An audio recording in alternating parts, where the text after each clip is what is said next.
महबूबा मुफ्ती ये कहती हैं, और आपने उस आरोप को सुना भी होगा, बकायदा भारत 24 पर हमने शो किया था, कुछ आंकड़े भी सामने रखे थे। उन्होंने कहा था आप यहाँ की डेमोग्राफी चेंज करने की कोशिश में लगे हुए हैं। आप लोगों ने बाहर के लोगों को लाकर यहाँ पर बसा दिया है, उनको मकान बेचे जा रहे हैं, उनको यहाँ लाकर मकान बनाकर दिए जा रहे हैं।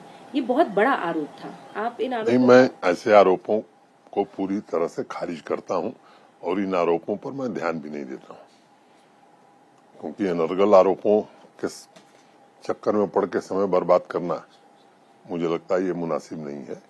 और मैं आपको कुछ तथ्य बताता हूं उससे, और अगर जानबूझ करके कोई अनजान बन रहा है तो उसका कोई इलाज नहीं। मैं आपको कुछ तथ्य बताता हूं। यहाँ एग्रीकल्चरल लैंड जो है वो 90% से ज्यादा है, मैंने एग्जैक्ट मुझे याद नहीं, उसके आसपास है। ठीक है, 90% या 88% कुछ आसपास। जो प्रोटेक्शन हिमाचल और उत्तराखंड हिमालयन स्टेट्स के लोगों को है वो जम्मू कश्मीर के लोगों को भी है। एग्रीकल्चर लैंड जम्मू कश्मीर के बाहर का कोई आदमी 1 इंच नहीं खरीद सकता है। क्लियर। अब दूसरी बात पर मैं आता हूं, कुछ सरकारी जमीन है,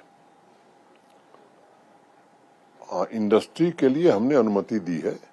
और मैं खुलेआम आज नहीं, जब से आया हूं तब से कह रहा हूं, आजादी के बाद से 2021 तक कुल 13,000 करोड़ का 14,000 करोड़ का निजी निवेश प्राइवेट सेक्टर में इन्वेस्टमेंट आया था। 2021 में भारत सरकार ने जो न्यू इंडस्ट्रियल स्कीम बनाई माननीय प्रधानमंत्री जी के नेतृत्व में, उसके कारण निवेश के प्रस्ताव बहुत आ रहे हैं।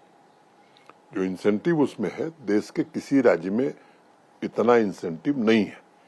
300% इंसेंटिव ऑन जीएसटी।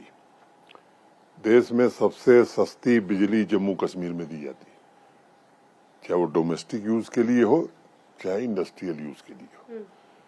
तो प्रस्ताव आए, और हवा में तो नहीं लगेगी इंडस्ट्री के लिए जब जमीन दी जाएगी तभी, और रोजगार भी मिलेगा।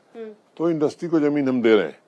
और आज मुझे आपको बताते हुए प्रसन्नता हो रही कि लगभग 27,000 करोड़ के आसपास के काम जमीन पर हो रहे हैं। कुछ पूरा होने की प्रक्रिया में है, 2-3 का काम पूरा हो गया, कुछ आने वाले महीनों में पूरा होंगे। प्रस्ताव हमारे पास इससे बहुत ज्यादा है, उनको अभी जमीन हम नहीं दे पा रहे हैं। थोड़ी लैंड की दिक्कत थी, लेकिन अब लैंड की दिक्कत से भी हम बाहर निकल गए। इंडस्ट्रियल स्टेट्स के इंफ्रास्ट्रक्चर को डेवलप करने का काम अलग से हो रहा है, उनको भी शीघ्र हम जमीन देने का काम शुरू करेंगे। और मैं पूरी तरह आश्वस्त हूं कि 75,000 करोड़ के ऊपर का निजी निवेश यहाँ आएगा, 5 लाख से ज्यादा रोजगार मिलेगा। अब टूरिज्म की बात यहाँ होती है, कभी टेररिज्म का हॉट स्पॉट था, आजकल टूरिज्म का हॉट स्पॉट हो गया है। अब टूरिस्ट अगर आएगा तो हॉस्पिटैलिटी सेक्टर में हमारे पास सुविधाएं होनी चाहिए। जो भी स्थान है, चाहे वो श्रीनगर हो, गुलमर्ग हो, पहलगांव हो, सोनमर्ग हो, या जम्मू रीजन में भदरवा हो, या अनेक स्थान है, तो वहां तो फैसिलिटी चाहिए। अब जिस तरह से संख्या आ रही है, मुझे लगता है कि जरूरत है कि यहाँ और भी अच्छे होटल्स, गेस्ट हाउसेस और बने, और उस दिशा में भी हम काम कर रहे हैं।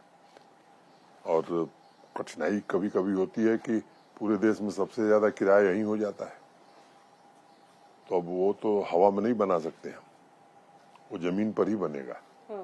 यहाँ के लोग बनाना चाहते हैं, सबसे पहले प्राथमिकता उनको दी जाएगी, लेकिन 9 बने ऐसा नहीं होगा। हॉस्पिटल्स और मेडिकल कॉलेज, अब मल्टी स्पेशलिटी हॉस्पिटल श्रीनगर में 4 बन रहे हैं, मेडिकल कॉलेज भी बन रहा है। तो क्या हम प्राइवेट सेक्टर में हॉस्पिटल में सुपर स्पेशलिटी हॉस्पिटल न बने? क्या प्राइवेट सेक्टर में मेडिकल कॉलेज? तो ये मुझे लगता है कि ये प्रलाप है, लोगों को गुमराह करने की कोशिश है। अभी प्रधानमंत्री आवास योजना में 1,95,000 500 घर भारत सरकार ने यहाँ दिया। जी मैडम जी। 2011 के सेंसस के आधार पर वो सूची बनी थी, एलिजिबल कौन है उसके लिए। मेरे पास कई लोग मिलने आए, जम्मू में भी, श्रीनगर में भी, साहब हमारा नाम तो सूची में है लेकिन हमारे पास जमीन नहीं है, मकान हमारा कैसे बनेगा। तो हमने फैसला किया कि ऐसे लोग जो प्रधानमंत्री आवास योजना में घर पाने के हकदार हैं, उनके पास जमीन नहीं होगी तो सरकारी जमीन उन्हें देंगे।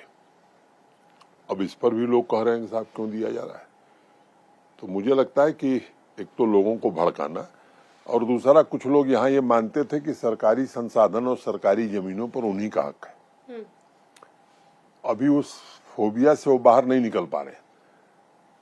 भाई मोदी जी ने बहुत कुछ बदल दिया है और किसी शासन, प्रशासन या सरकार की सर्वोच्च प्राथमिकता होनी चाहिए कि सरकारी संसाधनों पर गरीब और कमजोर आदमी का हक सबसे पहला हो।